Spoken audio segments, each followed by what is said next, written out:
Bonjour à tous, nous sommes dans notre 22e causerie sur le rapport juif à la terre d'Israël et nous avions abordé les différents courants de la pensée juive moderne dans leur rapport au sionisme. Nous avions globalement, s'agissant plus précisément du judaïsme orthodoxe, dégagé 4 courants différents que nous avons analysés les uns derrière les autres. Donc d'abord, on reprend ça mais vraiment très rapidement parce qu'on doit avancer. Le premier courant qui est ceux des Satmar, Neturei Karta et d'autres, qui sont dans un antisionisme radical, un antisionisme religieux qui n'est pas à confondre avec l'antisionisme politique, puisqu'ils considèrent que la seule légitimité du peuple juif de revenir sur sa terre se situe dans une logique de messianique. Donc seul le Messie aura la légitimité de nous ramener. Le courant intermédiaire, qui est surtout celui des Lubavitch, qui considère effectivement que l'État d'Israël n'est pas légitime parce que c'est l'attente messianique qui prévaut, exactement selon les mêmes concepts et les mêmes idées véhiculées par le courant précédent, mais qui considère néanmoins que maintenant que l'Israël existe, il a une légitimité de type sécuritaire. Donc ça, on l'a profondément analysé la semaine dernière, avec les détails et les conséquences que cela engendre. Le troisième courant qu'on a aussi longuement abordé, qui est celui fondé par le courant qu'on appelle la Agudat Israël, qui représente la quasi-majorité du judaïsme orthodoxe, même si aujourd'hui en Israël il y a plusieurs scissions, en tous les cas, qui considère qu'il faut une implication politique dans le gouvernement israélien pour apporter plus d'éléments religieux dans l'État d'Israël. Alors on a beaucoup critiqué ça, y compris d'un point de vue des textes, puisque vous savez que moi je me base sur les textes eux-mêmes pour montrer les incohérences du discours actuel et surtout pour aussi apporter ma pierre à l'édifice. Alors, normalement, j'aurais voulu parler maintenant d'un débat important, mais je vais la journée pour la semaine prochaine parce qu'il nécessite une attention particulière, parce qu'il s'agira d'une lecture talmudique dans laquelle nous aborderons le rapport entre le retour des exilés, ce qu'on appelle le kibbutz galuyot, et la reconstruction de Jérusalem. Qu'est-ce qu'on entend par là aujourd'hui et l'État d'Israël qui se greffe ici au milieu. Comment comprendre ces éléments, qui sont plus des éléments de type lecture talmudique que de réflexion philosophique globale et politique. Donc cette semaine, je vais parler avec vous de quelque chose qui me tient à cœur. Alors je dis la semaine prochaine parce que ça dépend toujours du nombre d'éléments qu'on aborde en une séance, puisque c'est tout à fait possible que je ne vais pas finir épuiser ce que j'ai envie de dire aujourd'hui et qu'on aura besoin de 2 séances. Bref, je voudrais vous parler du quatrième courant, qui est issu de la pensée du Rav Kook, et qui nécessite pour moi une compréhension profonde de ce dont il s'agit. Donc le quatrième courant est le courant qu'on appelle, je dis qu'on appelle parce que je ne suis pas d'accord avec cet adjectif, le sionisme religieux. C'est-à-dire qu'on considère qu'il existe un courant dans le monde juif qu'on appelle sioniste religieux, qui estime que la réalité sioniste répond à un plan divin qui est un palier vers la délivrance messianique. Alors, bien sûr, on l'a déjà un petit peu mentionné dans les semaines précédentes. Là, on va essayer d'analyser un petit peu. La pensée globale est fondée sur les enseignements du Rav Kook, mais pas seulement. D'autres rabbis aussi ont abordé ce genre de thématique, en s'appuyant sur un passage du Talmud de Jérusalem qui compare en fait l'avènement messianique, la délivrance qu'on appelle la Géoula, au lever du soleil, et de la même façon que ce qui distingue le jour et la nuit se fait par étapes, petit à petit, et tout d'un coup on s'aperçoit que maintenant il fait clair, ce qui fait question, y compris d'un point de vue de la loi, la législation rabbinique. C'est une idée qu'on retrouve aussi un peu en islam, pour définir quand commence le jour. Est-ce que c'est le lever du jour ou le lever du soleil? Quelle est la différence entre les deux? Comment comprendre ces idées-là? On retrouve les mêmes choses entre le jour et la nuit. C'est un concept très important, la notion de jour et de nuit, y compris d'un point de vue philosophique et d'un point de vue universel. Donc la délivrance, c'est un changement d'état. Donc ce changement d'état est symbolisé par le lever du jour. Donc le projet sioniste est un projet qui permet la possibilité y compris sur le champ rationnel.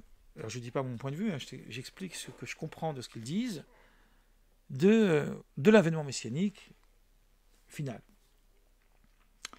Si on prend cette idée-là, on va s'apercevoir que d'un point de vue conceptuel uniquement, ce qui la distingue du premier point de vue, c'est uniquement les moyens. Pour le premier point de vue, c'est-à-dire le point de vue qu'on a premier, parce que je l'ai mis en premier, pas qu'il soit en premier en soi, c'est-à-dire le courant le plus antisioniste religieux, eux, ces courants-là considèrent que la finalité de l'histoire, c'est le retour des exilés en Terre Sainte, c'est la reconstruction du temple avec le Messie, c'est le retour de la souveraineté juive politique, mais au sens strictement religieux du terme. L'État d'Israël fait concurrence avec le judaïsme, avec la Torah. Donc il faut rejeter l'État d'Israël pour que la souveraineté juive puisse émaner par une volonté divine. Je ne sais par quel moyen, mais par une volonté divine.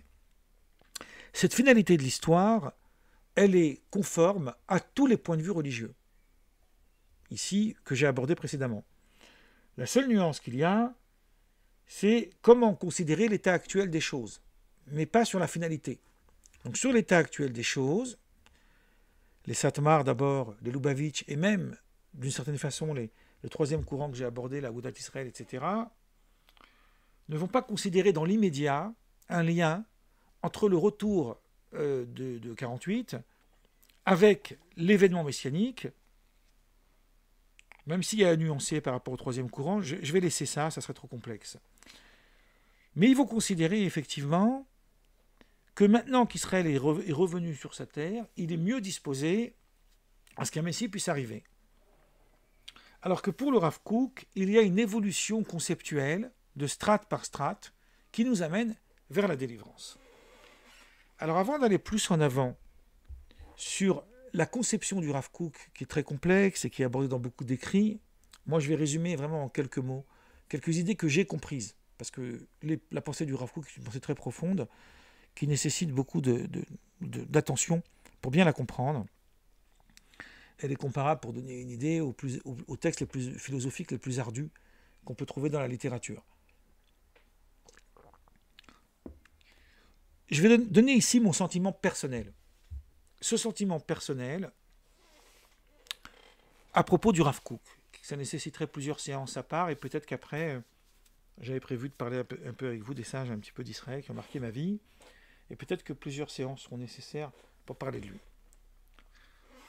On a une vision, à raison, légitimement, péjorative des courants sionistes religieux. On verra après, j'aime pas du tout ce terme, mais je l'emploie. Pourquoi on a une vision péjorative? Tout simplement parce que ce sont des messianistes. Et que, à l'heure actuelle, on s'aperçoit qu'ils influencent la politique, et on peut dire sans risque que le comportement actuel de l'État d'Israël est très influencé par ces courants messianistes. Bon, ce sont des gens dangereux, ils s'installent dans les colonies, ils ont des comportements violents vis-à-vis des Palestiniens, ils ont des comportements violents vis-à-vis de ceux qui ne pensent pas comme eux, ce sont des gens totalitaires. C'est-à-dire qu'il y a ici, de mon point de vue, une dérive grave, je vais l'aborder un peu plus tard, par rapport à la pensée originelle de l'initiateur de ce courant, c'est-à-dire du Rav Kook. Alors le Rav Kook, moi j'aimerais d'abord parler de lui, parce que je pense qu'on doit, à l'instar des grands personnages, resituer le personnage dans son contexte. Une fois qu'on a resitué le personnage dans son contexte, qu'on a compris qui il est, alors on peut parler des dérives. Mais à mon avis, ces dérives ne doivent pas affecter le personnage lui-même. Donc il faut d'abord tenir compte de sa valeur. Le Rav Kook est un personnage, en fait, qui est... alors, je vais essayer de y aller là tout de suite. Alors une seconde, parce que je me semblait que je l'avais. Pardon, hein, voilà. Il est né en 1865 et il est mort en 1936. Le Rav Kook, donc, existe bien avant l'existence de l'État d'Israël. Il vit à une époque charnière du monde juif, pour plusieurs raisons. la première raison, c'est que c'est l'émancipation des courants dits du chassidisme. Bon, ils se sont émancipés déjà un petit peu avant, mais ils sont vraiment en grande émancipation. Que la polémique, on avait beaucoup abordé ça dans des vidéos précédentes, entre les courants chassidiques et les opposants aux courants chassidiques qu'on appelait les mitnagdim, est déjà éteinte depuis bien longtemps. Il y a une sorte d'harmonie dans ces diverses facettes des courants juifs. Le Rav Kook, il est lui-même un élève issu de ce qu'on appelait Vologine.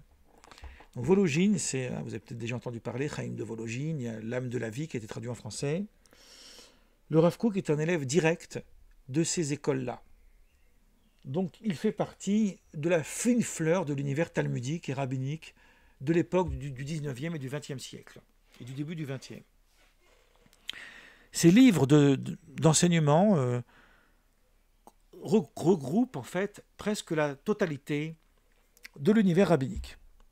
On retrouve dans ces ouvrages une connaissance inouïe du Talmud, de la législation rabbinique, une connaissance très profonde des écrits bibliques avec les commentateurs. Et même Yeshayahu Lebovitch, que je cite souvent, qui est un très grand critique du Rav Kook, on va en parler un peu plus tard, lui-même reconnaît que on peut dire que le Rav Kook était un véritable intellectuel, un véritable penseur. Il y a dans ses textes, dans ses écrits, une pensée mystique, puisqu'il avait une dimension kabbalistique. Il y a une pensée philosophique. On voit des écrits à lui qui... On est certain qu'il a dû avoir une influence dans sa pensée depuis les origines de la philosophie moderne, de la philosophie ancienne et moderne. Alors, dire qu'il les a étudiés directement, je n'en sais rien, mais en tous les cas, il avait une finesse intellectuelle qui est telle qu'on peut la comparer au plus grand philosophe de son temps. Cet homme ne vivait pas dans une réalité concrète pour qu'on puisse le soupçonner d'avoir voulu ériger une pensée totalitaire de laquelle il savait les conséquences que cela pourrait avoir plus tard.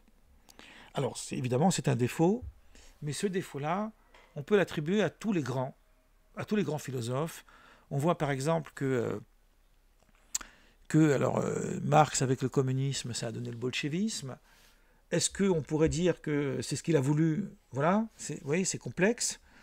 Kant, il a servi d'idéologie à fabriquer la solution finale du Troisième Reich. Hein, c'est ce que dit Eichmann, et c'est ce que rapporte Hannah Arendt dans Eichmann à Jérusalem. On ne va pas non plus soupçonner Kant de vouloir détruire une population entière, surtout dans son impératif catégorique, puisque c'est l'impératif catégorique qui aurait justifié ça. Le Talmud lui-même, dans les Maximes des Pères, met en garde des dérives met en garde les sages eux-mêmes de faire attention à ce que leur propre discours ne produisent pas des dérives qui pourraient amener des tragédies. Donc cette idée-là qu'une pensée peut donner naissance à la monstruosité la plus terrifiante, c'est une idée connue. Bon. Le totalitarisme, et j'ai même envie de dire, je m'évade un peu du sujet, mais c'est fait exprès, que l'époque actuelle, que nous vivons actuellement, alors c'est mon point de vue évidemment, on peut ne pas être d'accord, elle contient en elle un danger extrêmement profond, parce qu'elle tente à produire une idéologie fondée sur la morale qui permet les actions les plus immorales possibles, au nom de la morale, au nom de la justice, au nom de la morale, etc. Donc lorsque le Rav Kook parle de nation juive dans ses textes, il est dans une dimension kabbalistique, dans une dimension mystique, dans une dimension philosophique, et même aussi halachique, puisqu'il y a aussi un lien, la notion de Ouma, qui est un terme qui existe aussi en arabe, vous voyez. Ouma, c'est la nation. Et en même temps, ça produit le totalitarisme, une sorte de totalitarisme juif, qui n'a rien à envier au fascisme et au totalitarisme qui a eu lieu au XXe siècle. Donc on voit bien qu'il y a effectivement matière à produire une dérive de cette pensée-là. Maintenant, moi, personnellement, j'ai vécu dans le judaïsme orthodoxe jusqu'à l'âge de 30 ans, 31 ans. J'ai étudié un petit peu, on va dire. J'ai une certaine connaissance. j'ai un certain droit de regard sur les textes que j'ai étudiés. Et un jour, je suis tombé sur un ouvrage qui s'appelle Malachim Kivnei Adam. Je l'ai ici, mais j'ai peur que le temps que je le cherche, tiens, ben, il est là. Je vais vous le faire voir, comme ça vous allez voir la photo du Rav Kook en vidéo. Qu'on pourrait traduire, les anges sont comme qui ressemblent à des êtres humains, qui sont comme des humains en fait, qui a été écrit par un auteur qui s'appelle Simcha Ras, qui est un grand écrivain. Et c'est un livre que j'ai acquis dans une période un petit peu de crise dans ma vie, que j'ai lu avec attention et qui a complètement marqué ma vie. Je me suis retrouvé devant un personnage qui est peut-être celui qui m'a le plus touché dans mon parcours. Donc je ne peux pas dire que le Rav Kook est responsable directement, indirectement bien sûr, on est tous responsables indirectement de ce qui se passe, de ce que l'on dit, mais il ne peut pas être responsable directement de ce qui s'y passe. Je doute, et je suis même quasiment sûr, que s'il était vivant aujourd'hui, jamais il aurait toléré ce qu'on a produit de sa propre pensée. On trouve ce que j'ai mis dans les Mille et une merveilles de la sagesse juive, dans ses écrits, des textes sur l'amour du prochain au sens universel. Moi-même, dans mon livre L'autre, j'ai un chapitre entier que je travaille à partir des éléments de la pensée du Rav Kook, des textes contre le racisme, des textes sur l'universalité de la pensée juive. Donc il n'est pas soupçonnable, en fait, de rejeter les autres. En revanche, effectivement, le Rav Kook soutenait ardemment le projet sioniste parce qu'il considérait que ce projet-là allait faciliter au peuple juif l'amour de la terre d'Israël. L'amour de la terre d'Israël qui a été partagé dans le temps, dans l'histoire, parmi les grands sages, et qui fait partie d'un idéal spirituel. Alors, le politique s'invite dans le spirituel, ça produit ce que l'on connaît. Donc, je voudrais d'abord qu'on comprenne que tout ce que nous dénonçons ici ne remet pas en question ni la grandeur du Rav, ni ses enseignements. Alors, je vais parler d'autres... J'introduis plutôt, on va dire qu'aujourd'hui, j'introduis ce que je dirai la semaine prochaine, et puis après, on abordera d'autres... On a le temps, de toute façon. Parce que je voudrais vous parler d'un autre personnage qui a autant marqué ma vie, et j'en ai déjà parlé longuement de lui, et je le cite très souvent, parce que c'est l'une de mes plus grandes références. Il s'agit du Rav Zevin. Le rabbin Zevin, lui, il est mort en 1978, donc il était un peu plus récent que le Rav Kook, qui est mort en 1936. Le Rav Zevin a fait partie, de mon point de vue, là encore, d'une des plus grandes références talmudiques et rabbiniques du XXe siècle. Cet homme aussi avait une pensée lumineuse, et il a passé son temps, plutôt que de produire une propre pensée qui lui est personnelle, il a passé son temps à faire de la vulgarisation. C'est lui qui a mis en place la fameuse encyclopédie talmudique, j'ai ici toute l'étagère qui est là, et qui n'est pas encore finie, puisque à sa mort en 1978, il y avait déjà 16 volumes de cette encyclopédie qui avaient été rédigés, et lui avait donc corrigé et remanié les 16 premiers volumes. C'est un homme qui a eu le prix, un prix littéraire, je crois, du plus grand écrivain religieux en Israël, et qui a écrit des ouvrages qui sont d'une très très grande complexité et profondeur, mais en fait, il les a écrits dans un langage extrêmement clair pour que ceux qui n'ont pas de grandes connaissances puissent accéder à la profondeur de l'étude juive. Personnellement, à mon humble niveau, je m'inspire de sa méthode pour essayer de faire un petit peu la même chose. Le Rav Zevin a écrit un petit ouvrage, et là aussi je suis obligé de me retourner pour essayer de trouver le livre, mais si je ne le trouve pas, c'est pas très grave. Voilà. Il a écrit un petit ouvrage que j'ai ici très abîmé, qui s'appelle Ishim Veshitot, vous n'allez pas savoir de quoi s'agit-il, qu'on pourrait traduire par les personnages et leur courant de pensée, et leur approche. Shita, c'est une approche de pensée. Dans ce livre, il y a différents maîtres du judaïsme du 19e et du 20e siècle qui sont abordés dans un langage d'une très grande beauté et d'une très grande clarté par le Rav Zevin. Et le Rav Zevin, dans ce livre, il a, pareil, une entrée sur le Rav Kook. Là, vous retrouvez sa photo. Et quand j'ai lu ces textes du Rav Zevin, je me suis dit, alors pas que sur le Rav Kook, sur les autres aussi, je me suis dit à propos du Rav Zevin, voilà un auteur qui a compris la méthode d'approche des personnages qu'il traite dans son livre, peut-être mieux encore que les personnages eux-mêmes. C'est-à-dire qu'il est capable subtilement de définir quelque chose.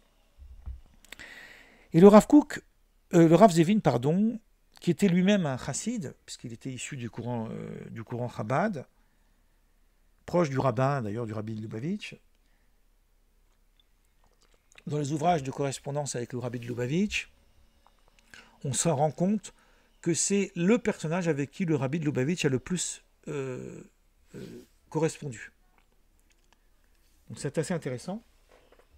Et le Rav Zevin dit, à propos du Rav Kook, dit qu'il a atteint le paroxysme du rapport, du lien qu'on peut faire entre ce qu'on appelle l'ésotérisme et ce qu'on appelle l'exotérisme. Dans la Torah, dans le Talmud, on appelle ça le niglé, ce qui est révélé, et le nistar, ce qui est caché. Ce sont deux approches, on va dire, scientifiquement différentes, épistémologiquement, je ne sais pas si on utilise ce terme, en tous les cas différentes. Et il y a eu un courant de pensée à travers les siècles, et c'est surtout né du 19e au 20e siècle. On a créé une sorte d'harmonie où on a relié les éléments entre eux. Et le Rav Kook a fait partie de celui qui a produit une pensée qui permet de créer une harmonie entre ces deux systèmes de pensée qui semblent a priori inconciliables.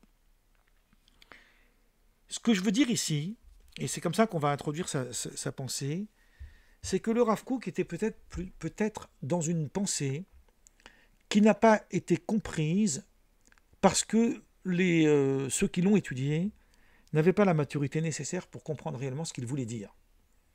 Donc ce que nous abordons ici n'est rien d'autre qu'une conséquence liée à ce que lui essaie de développer dans ses textes, et ces conséquences ont donné lieu à une dérive. Alors, je ne vais pas maintenant, comme je vous l'ai dit, je vais laisser du temps pour bien aborder sa pensée. Je vais uniquement résumer ce que nous allons développer plus la semaine prochaine, puisqu'on arrive maintenant à la fin de digression en digression. On arrive à la fin de notre causerie du dimanche. Voilà ce que je vais dire en gros. Et je reprendrai ces éléments la semaine prochaine d'une façon plus détaillée. Dans l'humanité, on peut définir l'humanité en deux catégories, en deux strates, deux niveaux. Il y a l'individu et il y a la société, l'individu et le groupe. Alors ça, on l'avait déjà abordé quand on a parlé de l'homme, puisqu'on a parlé de l'homme d'espèce et de l'homme de Dieu, on a distingué les deux choses. Mais ce que je dis ici, ça part du même paradigme, mais c'est un peu différent. On appartient tous à un groupe de personnes, que ce soit nos origines, que ce soit notre culture, que ce soit notre penchant idéologique.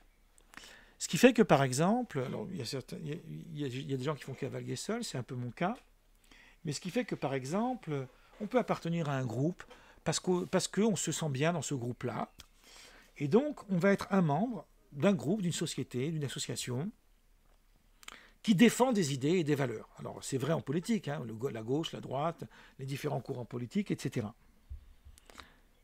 Dans la pensée juive, ces deux idées, qu'on appelle l'idée du yachid, yachid c'est l'individu, on traduit par l'individu, yachid il y a le mot echad, qui veut dire un seul, et il y a l'idée du tzibour. Tzibour, c'est communauté. Dans la réflexion juive, depuis les textes bibliques jusqu'à la halacha, la législation rabbinique, le Talmud, le Midrash et la pensée philosophique et la mystique juive, apparaît sans cesse un va-et-vient entre l'individu et la société. La question que pose la philosophie au sens large, c'est de savoir, est-ce qu'un individu, il est là pour le service du groupe, ou c'est le groupe qui est là pour permettre à l'individu de s'émanciper? C'est une idée connue dans la philosophie, etc. Le Rav Kook, lui, reprend ces mêmes idées et définit le peuple juif à partir de ces deux réalités. Et il va considérer que l'un est la cause de l'autre, c'est-à-dire que les deux sont vrais. L'individu permet à la société d'exister autant que la société enrichit l'individu. Donc plus la société est puissante, plus l'individu peut s'épanouir davantage. Et c'est à partir de cette réflexion qu'il va définir la notion de peuple juif. Donc je m'arrête là pour le moment. Et la semaine prochaine, on va l'aborder d'une façon un peu plus élargie, en posant différentes questions sur ce sujet. Voilà, je vous remercie pour votre patience